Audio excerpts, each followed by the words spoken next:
Nesse momento, a Rede Nacional de Rádio e Televisão para o pronunciamento oficial da presidenta Dilma Rousseff.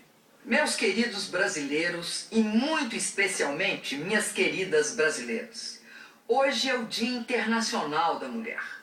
Falar com vocês, mulheres, minhas amigas e minhas iguais, é falar com o coração e a alma da nossa grande nação.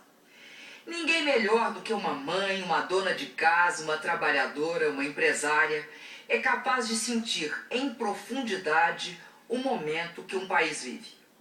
Mas todos sabemos que há um longo caminho entre sentir e entender plenamente.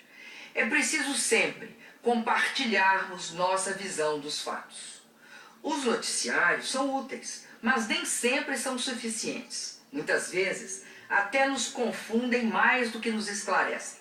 As conversas em casa e no trabalho também precisam ser completadas por dados que nem sempre estão ao alcance de todas e de todos. Por isso, eu peço que você e sua família me ouçam com atenção. Tenho informações e reflexões importantes que, se compartilhadas, vão ajudá-los a entender melhor o momento que passamos e a renovar a fé e a esperança no Brasil. É uma boa hora para que eu tenha uma conversa mais calma e mais íntima com cada família brasileira e faça isso com a alma de uma mulher que ama seu povo, ama seu país e ama sua família. Vamos começar pelo mais importante. O Brasil passa por um momento diferente do que vivemos nos últimos anos. Mas nem de longe está vivendo uma crise nas dimensões que dizem alguns. Passamos por problemas conjunturais, mas nossos fundamentos continuam sólidos. Muito diferente daquelas crises do passado que quebravam e paralisavam o país. Nosso povo hoje está protegido naquilo que é mais importante: sua capacidade de produzir, ganhar sua renda e de proteger sua família.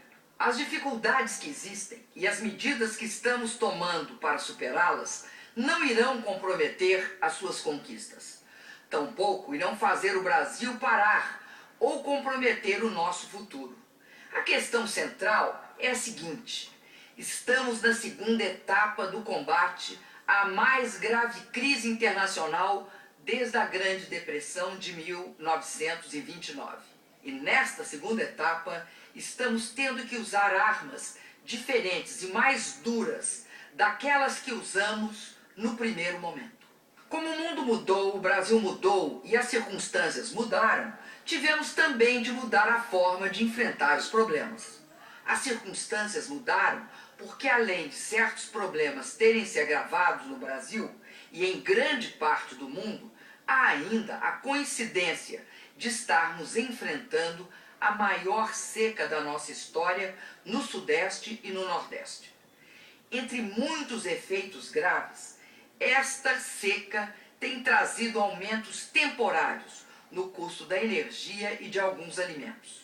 Tudo isso, eu sei, traz reflexos na sua vida. Você tem todo o direito de se irritar e de se preocupar. Mas lhe peço paciência e compreensão, porque essa situação é passageira. O Brasil tem todas as condições de vencer esses problemas temporários. E esta vitória será ainda mais rápida se todos nós nos unirmos neste enfrentamento. Peço a vocês que nos unamos e que confiem na condução deste processo pelo governo, pelo Congresso e por todas as forças vivas do nosso país. E uma delas é você.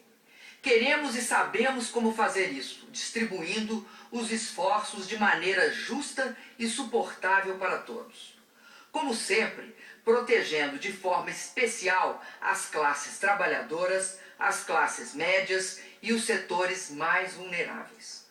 Temos compromissos profundos com o futuro do país e vamos continuar cumprindo de forma inabalável estes compromissos. Minhas amigas e meus amigos, a crise afetou severamente grandes economias como os Estados Unidos, a União Europeia e o Japão. Até mesmo a China, a economia mais dinâmica do planeta, reduziu seu crescimento à metade de suas médias históricas recentes. Alguns países estão conseguindo se recuperar mais cedo. O Brasil, que foi um dos países que melhor reagiu em um primeiro momento, está agora implantando as bases para enfrentar a crise e dar um novo salto no seu desenvolvimento. Nos 6 primeiros anos da crise, crescemos 19,9%, enquanto a economia dos países da zona do euro caiu 1,7%. Pela primeira vez na história, o Brasil, ao enfrentar uma crise econômica internacional, não sofreu uma quebra financeira e cambial. O mais importante, enquanto nos outros países havia demissões em massa, nós aqui preservamos e aumentamos o emprego e o salário. Se conseguimos essas vitórias antes, temos tudo para conseguir novas vitórias outra vez. Inclusive, porque decidimos corajosamente mudar de método e buscar soluções mais adequadas ao atual momento. Mesmo que isso signifique alguns sacrifícios temporários para todos e críticas injustas e desmesuradas ao governo. Na tentativa correta de defender a população, o governo absorveu até o ano passado todos os efeitos negativos da crise, ou seja, usou o seu orçamento para proteger integralmente o crescimento, o emprego e a renda das pessoas. Realizamos elevadas reduções de impostos para estimular a economia e garantir empregos. Ampliamos os investimentos públicos para dinamizar setores econômicos estratégicos. Mas não havia como prever que a crise internacional duraria tanto e, ainda por cima, seria acompanhada de uma grave crise climática.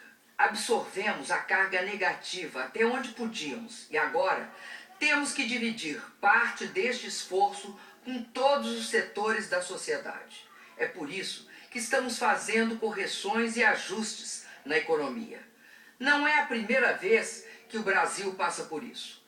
Em 2003, no início do governo Lula, tivemos que tomar medidas corretivas. Depois, tudo se normalizou e o Brasil cresceu como poucas vezes na história. São medidas para sanear as nossas contas e, assim, dar continuidade ao processo de crescimento com distribuição de renda de modo mais seguro, mais rápido e mais sustentável. Você, que é dona de casa ou pai de família, sabe disso. Às vezes, temos de controlar mais os gastos para evitar que o nosso orçamento saia do controle, para garantir melhor nosso futuro. Isso faz parte do dia a dia das famílias e das empresas, e de países também. Mas estamos fazendo de forma realista e da maneira mais justa e transparente e equilibrada possível. As medidas estão sendo aplicadas de forma que as pessoas, as empresas e a economia as suportem. Como é preciso ter equidade, cada um tem que fazer a sua parte, mas de acordo com as suas condições. Foi por isso que começamos cortando os gastos do governo sem afetar fortemente os investimentos prioritários e os programas sociais. Revisamos certas distorções em alguns benefícios, preservando os direitos sagrados dos trabalhadores. E estamos implantando medidas que reduzem parcialmente os subsídios no crédito e também as desonerações nos impostos dentro de limites suportáveis pelo setor produtivo. Estamos fazendo tudo com equilíbrio, de forma que tenhamos o máximo possível de correção com o mínimo possível de sacrifício. Este processo vai durar o tempo que for necessário para reequilibrar a nossa economia. Como temos fundamentos sólidos e as dificuldades são conjunturais, esperamos uma primeira reação já no final do segundo semestre deste ano. Mais importante, no entanto, do que a duração destas medidas, será a longa duração dos seus resultados e dos seus benefícios, que devem ser perenes no combate à inflação e na garantia do emprego, que devem ser permanentes na melhoria da saúde, da educação e da segurança pública. As medidas serão suportáveis, porque, além de sermos um governo que se preocupa com a população, temos hoje um povo mais forte do que nunca. O Brasil tem hoje mais qualificação profissional, mais infraestrutura, mais oportunidades de estudar e mais empreendedores. Somos a 7ª economia do mundo. Temos 371 bilhões de dólares de reservas internacionais. 36 milhões de pessoas saíram da miséria e 44 milhões foram para a classe média. Quase 10 milhões de brasileiras e brasileiros são hoje micro e pequenos empreendedores. E continuamos com os melhores níveis de emprego e salário da nossa história. Minhas amigas e meus amigos, o que tenho de mais importante a garantir hoje, vou resumir agora. Primeiro, o esforço fiscal não é um fim em si mesmo. É apenas a travessia para um tempo melhor, que vai chegar rápido e de forma ainda mais duradoura. Segundo, não vamos trair nossos compromissos com os trabalhadores e com a classe média, nem deixar que desapareçam suas conquistas e seus direitos. Terceiro, não estamos tomando estas medidas para voltarmos a ser iguais ao que já fomos, mas sim para sermos muito melhores. Quarto, durante o tempo que elas durarem, o país não vai parar. Ao contrário, vamos continuar trabalhando, produzindo, investindo e melhorando. As coisas vão continuar acontecendo. Junto com as novas medidas, estamos mantendo e melhorando os nossos programas, entregando grandes obras. Nossas rodovias e ferrovias, nossos portos e aeroportos continuarão sendo melhorados e ampliados. Para isso, vamos fazer ainda este ano novas concessões e firmar novas parcerias com o setor privado. Incluímos e vamos continuar incluindo milhões e milhões de brasileiros. Mas agora a inclusão tem que se dar, sobretudo, pelo acesso a melhores oportunidades e a serviços públicos de maior qualidade. Este esforço tem que ser visto como mais um tijolo no grande processo de construção do novo Brasil. Esta construção não é só física, mas também espiritual, de fortalecimento moral e ético. Com coragem e até sofrimento, o Brasil tem aprendido a praticar a justiça social em favor dos mais pobres, como também aplicar duramente a mão da justiça contra os corruptos. É isso, por exemplo, que vem acontecendo na apuração ampla, livre e rigorosa nos episódios lamentáveis contra a Petrobras. Minhas amigas mulheres homenageadas neste dia. Por último, quero anunciar um novo passo no fortalecimento da justiça em favor de nós, mulheres brasileiras. Vou sancionar amanhã a Lei do Feminicídio, que transforma em crime hediondo o assassinato de mulheres decorrente de violência doméstica ou de discriminação de gênero. Com isso, este odioso crime terá penas bem mais duras. Esta medida faz parte da política de tolerância zero em relação à violência contra a mulher brasileira. Brasileiros e brasileiras, é assim, com medidas concretas e corajosas em todas as áreas, que vamos juntos melhorar o Brasil. É uma tarefa conjunta de toda a sociedade, mulheres e homens. Tenho certeza que contará com a participação decisiva do Congresso Nacional, que sempre cumpriu com seu papel histórico nos momentos em que o Brasil precisou. Temos que encarar as dificuldades em sua real dimensão e encontrar o melhor caminho de resolvê-las. Pois, se toda vez que enfrentarmos uma dificuldade, pensarmos que o mundo está acabando ou que precisamos começar tudo do zero, só faremos aumentar nossos problemas. Precisamos transformar dificuldades em soluções, problemas temporários em avanços permanentes.